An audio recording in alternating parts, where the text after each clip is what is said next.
Singular plural பற்றி பார்க்க போகிறோம். ப்ளூரல் அப்படின்னாலே நம்ம நவுனோட எஸ் சேர்த்து எழுதுறது தான் நினச்சிக்கிட்டு இருக்கோம். ஸோ எஸ் மட்டும் சேர்த்து எழுதுறது ப்ளூரல் கிடையாது. அதுலேயும் நமக்கு நிறையா ரூல்ஸ் வந்து இருக்குது. ரூல் நம்பர் 1, சில நவுன்ஸோட எஸ் சேர்த்து எழுதுவோம். ரூல் நம்பர் 2, ஒரு நவுனோட எண்டிங்கில் எஸ்ஸோ எஸ்ஹெச்சோ சிஹெச்சோ எக்ஸோ அப்படி இல்லை இஜட்டோ வந்திருந்தால் அதோட இஎஸ் சேர்த்து எழுதணும். ரூல் நம்பர் 3, ஒய்யோட ஐஇஎஸ் சேர்த்து எழுதுவோம். அடுத்து ஒய்யோட வெறும் எஸ் அப்படின்றத மட்டும் சேர்த்து எழுதுவோம் சில நவுன்ஸுக்கு.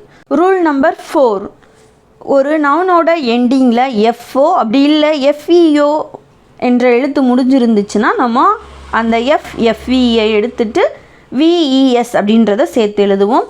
மிச்சம் எல்லாத்தையுமே நம்ம வந்து இர்ரெகுலர் ப்ளூரல்ஸ் அப்படின்ற கேட்டகரியில் வந்து சொல்லிடலாம். அதே மாதிரி காம்பவுண்ட் நவுனை வந்து எப்படி சொல்லணும் அப்படின்னு பார்த்தீங்கன்னா, டாட்டர் இன் லா அப்படின்றத டாட்டர்ஸ் இன் லா அப்படின்னு தான் நம்ம ப்ளூரலாக சொல்லும் போது சொல்லணும். டாட்டர் இன் லாஸ் அப்படின்றத சொல்லக்கூடாது.